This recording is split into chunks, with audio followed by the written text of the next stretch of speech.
Good evening everyone and welcome to our High School Projects information session. Tonight we're going to focus on what our high school projects are all about. We're going to give you some background on Projects Abroad, how the high school projects began, how they work, and a bit about what the programs will entail. My name is Amy. I've worked for Projects Abroad here in Australia for the last 3 years. I started out as a volunteer myself, working on a care project in Ghana back in 2010. I've also had the pleasure of supervising a number of our high school projects over the last 4 years in Cambodia and also in India.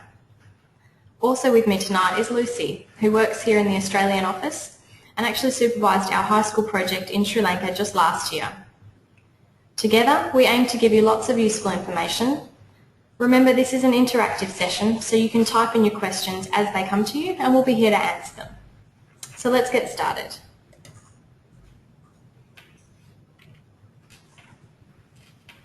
In a nutshell, Projects Abroad is an international organisation who sends volunteers to a wide range of very different settings. We operate in 27 countries across the developing world and have over 1,000 unique projects, from care, teaching, conservation, human rights and law, to journalism and medical and healthcare internships, and just about everything in between.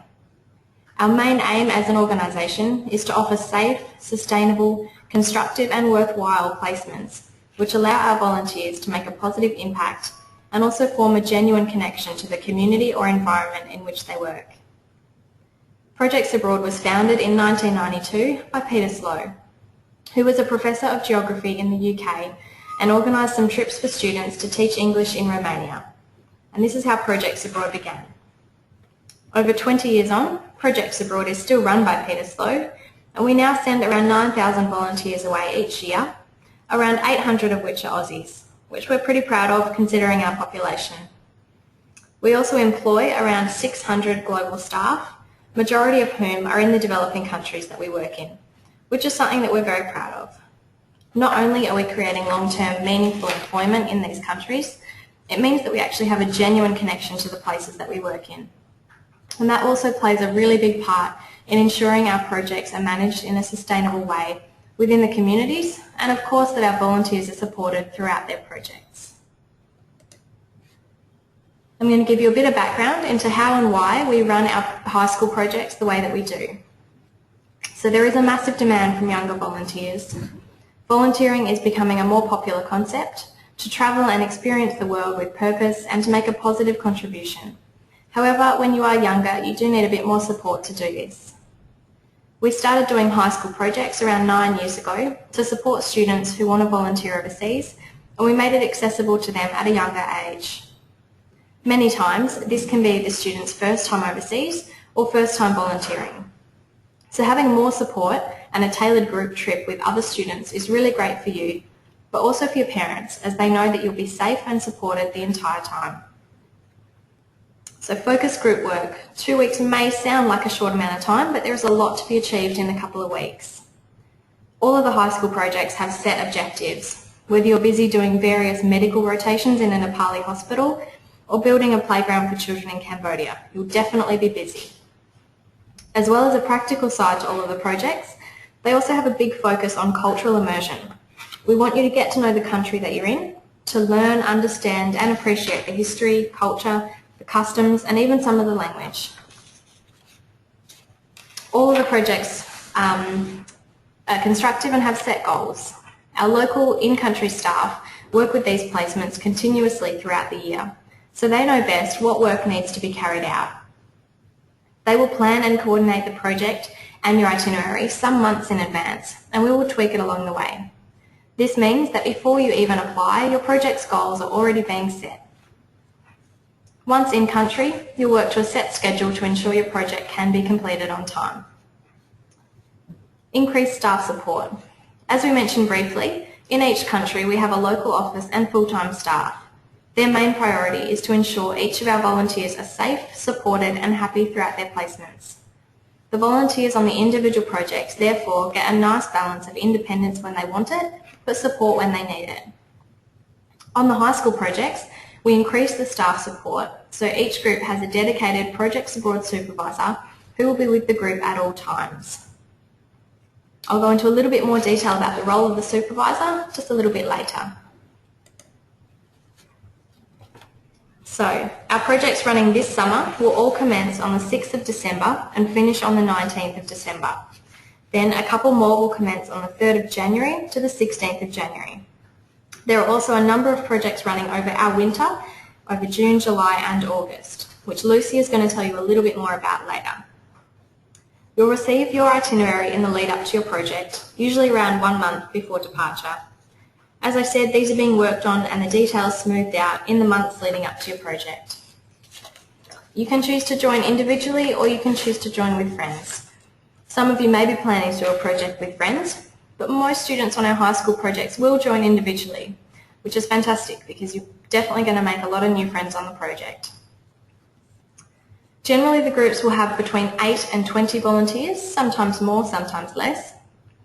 The students in our summer groups will be made up predominantly, we'd say, of students from Australia and New Zealand. However, they are open to all of our recruitment officers, so you may find yourself making friends with students from the UK, Europe, America, Korea or Japan. All of the projects are a mixture of practical, educational and cultural activities. So even though 2 weeks is a short amount of time, together as a group you will grow a lot.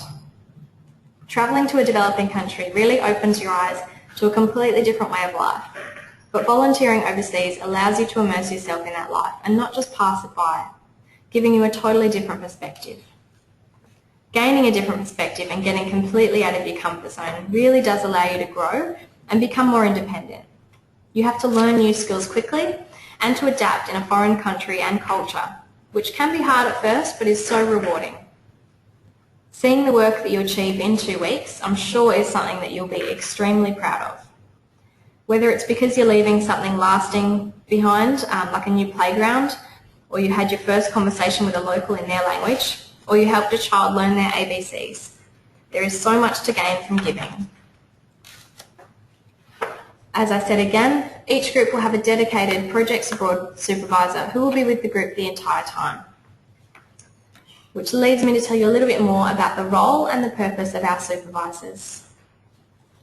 So all of our supervisors are full-time, dedicated Projects Abroad staff members who will be assigned to the group. They are trusted, background checked and always trained by Projects Abroad in how to look after and support our volunteers. They'll work to coordinate your itinerary and the logistics of the project. So before you arrive, there will be lots of bits and pieces going on in anticipation of your arrival.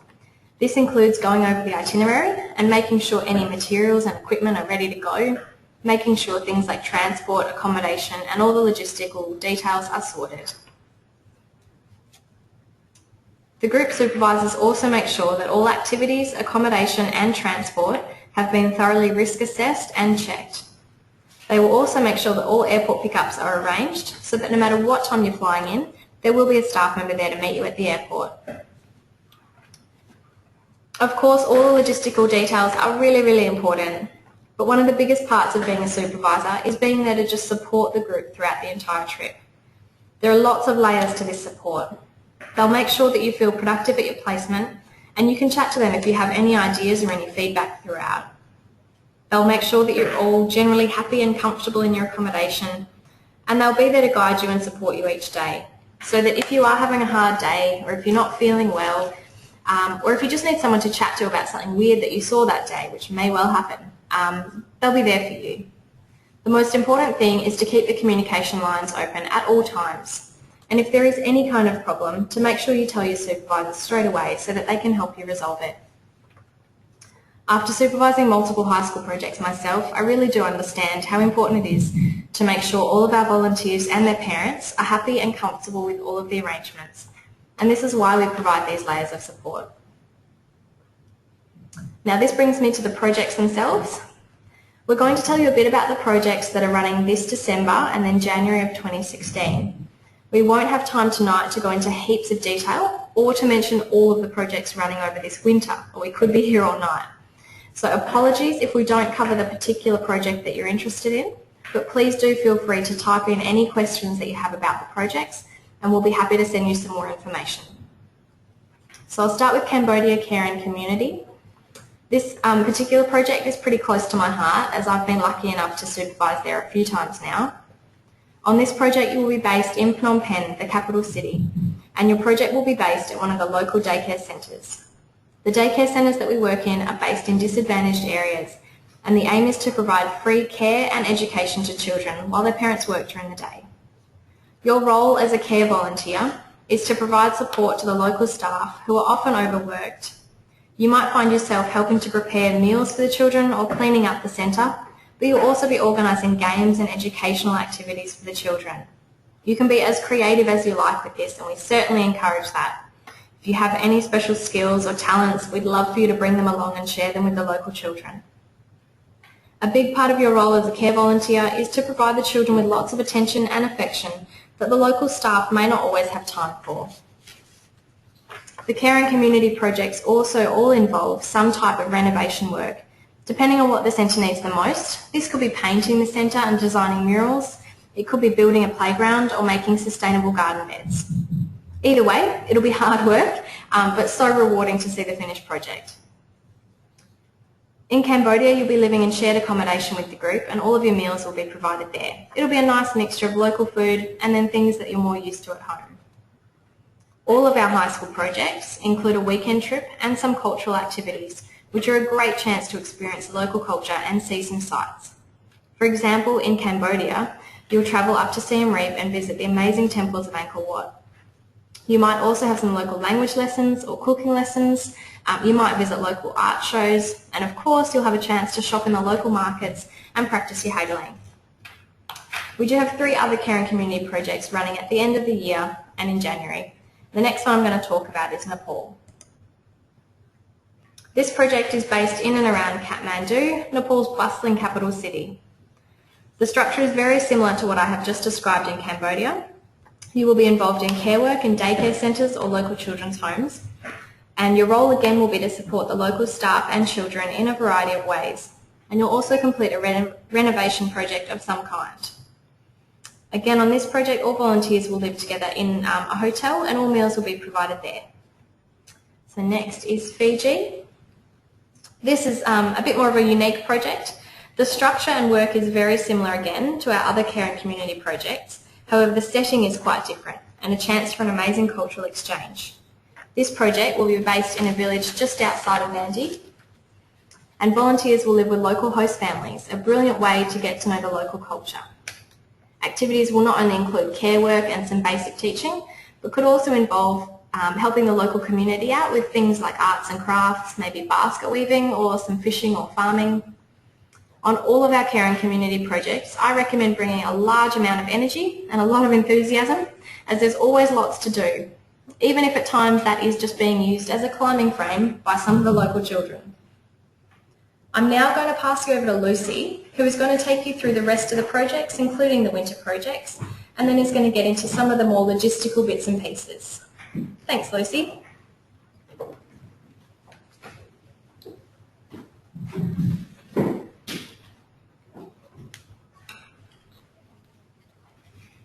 Okay, thanks very much, Amy. So, as Amy mentioned, my name's Lucy and I also work here in the Projects Abroad office in Adelaide. Before working for Projects Abroad, however, I also started out as a volunteer on our conservation project in the Peruvian Amazon. Tonight, though, I'm going to go through the remainder of the December-January high school projects before going on to talk to you about our winter projects, the project fees, and where your next step should be after tonight. So to begin with, Sri Lanka. I was actually lucky enough to be the supervisor on last December's trip to Sri Lanka, which was an incredible experience and really gave me the opportunity to learn about the culture and traditions of the country, as well as the projects we run there. Apart from a few major towns, Sri Lanka is fairly underdeveloped, and as a volunteer on this project, you will see the real side of the country and not just what you may be exposed to as a tourist. You have the unique opportunity to live like a local within the community, as you will be staying with a local host family. The projects will have a similar structure to the care and community projects Amy has previously outlined. For example, last year my group was based at a government-funded kindergarten, which was also attached to a community centre. The group worked to interact with the children in the kindergarten and to teach English to the community mothers in the community centre. Many of the volunteers expressed to me how humbled they'd felt by the eagerness of the mothers to learn English from them. Literacy amongst females in Sri Lanka is low, so giving them this learning tool was also a way of providing them with a sense of worth and independence. If this is the project you're interested, jump online to read through some of the past reflections from our previous trips to get a bit better feel for volunteer life in Sri Lanka. The link should drop into your message box now. The next project I'll go through is our Nepal Medicine and Healthcare project. The Nepal Medicine and Healthcare project is based in Chitwan province. The main focus of the placement is to experience and learn about medicine and healthcare in a developing country. Volunteers split their time between a 500-bed teaching hospital, a cancer hospital, an eye hospital, and a smaller state general hospital. Students shadow doctors on their rounds, observe procedures, and possibly observe surgeries too. Doctors will discuss with you the conditions of patients and their treatments, as well as explain how they're managing each condition whilst educating you about their profession. There will also be a series of lectures on subjects such as Nepali healthcare system, local health issues, tropical diseases, and HIV. In addition to clinical work, volunteers will have the opportunity to get involved in a number of community outreach and health initiatives. For example, last year, volunteers conducted a dental outreach at a Nepalese primary school, as well as visiting an aged care home and a centre for children with HIV, where they gave some inspired musical performances and played what was apparently quite an intense game of basketball. If you'd like a little more information about the placement there is a short story from a student who joined the project last December, which I would highly recommend reading. The link should drop into your message box now. Now the next two projects are for those of you who are a little more outdoorsy. I'll begin with our disaster relief projects in the Philippines. In late 2013, the Philippines was devastated by Typhoon Haiyan. As reported by the province of Cebu, a total of 874 classrooms were destroyed. Our team of dedicated staff and volunteers at Projects Abroad have been working since this time on reconstruction efforts of schools, daycare centres and residential homes on the island of Cebu. As a volunteer on the high school project, you'll have the opportunity to join the reconstruction efforts through a combination of building and community interaction activities. Some of your main building tasks will include mixing cement, bricklaying, painting, making bricks and general labouring. As you will be working on community structures, there will be ample opportunity to engage with the community children. In the past, volunteers have organised sports tournaments, played educational games and run some basic English lessons for the kids. The project allows you to make a real contribution to the community whilst also engaging and learning about Filipino culture. There is an excellent time-lapse video which shows the work that has been achieved on the project since the typhoon. The link should drop into your message box now, so feel free to watch it once the presentation has ended. The last project we're running during our summer holidays is a conservation and community project in Cambodia. The project is based on the picturesque fishing island of Koh Sadak, where you have the opportunity to engage and immerse yourself in this tiny fishing community. As a volunteer on the high school project, you'll work as a team towards the aims of the project, which are to increase and protect the seahorse population of Cambodia and to educate the local communities about the impacts of illegal fishing. Whilst on the project, your days will centre around completing your PADI open water dive certification, taking part in clean-up salvage dives and various seahorse research dives. As well as dive conservation work, there is also a number of land-based projects. These include a mangrove plantation project, beach cleanups and environmental education workshops in a local island school. If this sounds like your type of project, please request to be sent the link to an itinerary for the project. So that about wraps it up for the projects running in our summer holidays. Now onto our winter high school projects. As Amy mentioned, these projects run from June to August in order to coincide with the Northern Hemisphere summer holidays. A link should drop into your message box now, which will show all of the dates and the durations for these projects. As these projects are tailored to our volunteers in the Northern Hemisphere, there is a large variety of projects as there are a larger number of volunteers to support them. As the projects are based in over 20 countries, I won't have time to go into them in too much detail tonight. However, if you do have any questions about them, please do send them through. So the volunteers on these projects are from all over the globe. For example, you might find yourself volunteering on projects with students from the US, the UK, Germany and France, just as a couple of examples.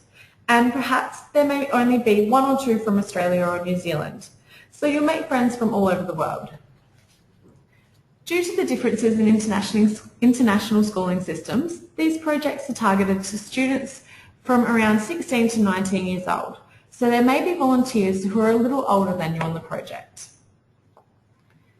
As Amy mentioned, if there is a project you're interested in that runs during our winter break, please do let us know and we'll be happy to answer any questions you have about them.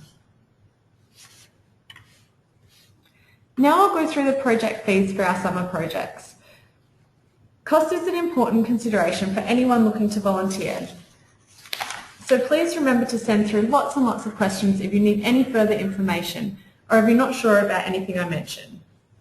As you can see on the slide, the project fee varies for each country. If you're interested, you can find the cost for all of our summer and winter projects on our website. The link to the page should drop into your message box now. Included in the project fee is your pre-departure support and preparation from our team here in the Australian office and from our teams in your host country. It also includes airport transfers where you will be met by a member of staff on arrival in your host country. Also included is all of your accommodation, whether this be at a hotel or with a local host family, all of your meals, and the 24-hour support from our staff whilst on your placement, all of your comprehensive medical and travel insurance, and the cultural activities and weekend excursion. Some important factors to consider that are not included in the project fee are your flights, visas, and any vaccinations you may need. These will vary depending on the country you choose, and we can help you get all of these aspects organised. The final thing to budget for is spending money. This will vary from person to person. So if you do end up getting a little excited at the local market, buying souvenirs for friends and family back home, this is something you need to budget for. Okay, so I think we've covered almost everything now. However, before I finish up, I just wanted to mention a few things to keep in mind as your next steps after tonight. The first of those is that we really encourage you to ask lots and lots of questions. We want to make sure both you and your parents have all of your questions answered, and you're confident about the project you choose. Then it's on to the application process. The application process is very straightforward and can be found on our website. The application should be thought of as a booking form, so you should only apply once you're 100% sure about the project. When filling out the application, we need your parents' permission as well as the contact details from a referee. This might be a teacher or an employer. You'll also be required to pay the $495 deposit. This amount will come off the total project fee, and it's just to let us know that you're serious so we can get all of your preparations underway. Before heading off, we'll give you plenty of support, and our team here in the office and our teams around the globe will be here to answer any questions you have. In order to prepare you for the trip, you'll have the opportunity to get to know your other group members through various social media portals, and you'll also be set up with your own My Projects Abroad webpage, which will have all the information you need about your trip, such as your accommodation and placement details, packing lists, and visa information, just as a couple of examples. And the last point is to get excited. These high school projects are such an incredible opportunity for you to go and experience the world in a very, very unique way. It's something you'll reflect on for many years to come, and you should be very proud of yourselves for choosing to do something like this. Okay, so thanks so much for tuning in tonight. Myself and the rest of the team will be staying online now to answer any questions you have. And please remember, if you do think of any questions once you've already logged off, you can always contact us via email, or you're more than welcome to give the office a ring to chat over your options. Thanks again for tuning in.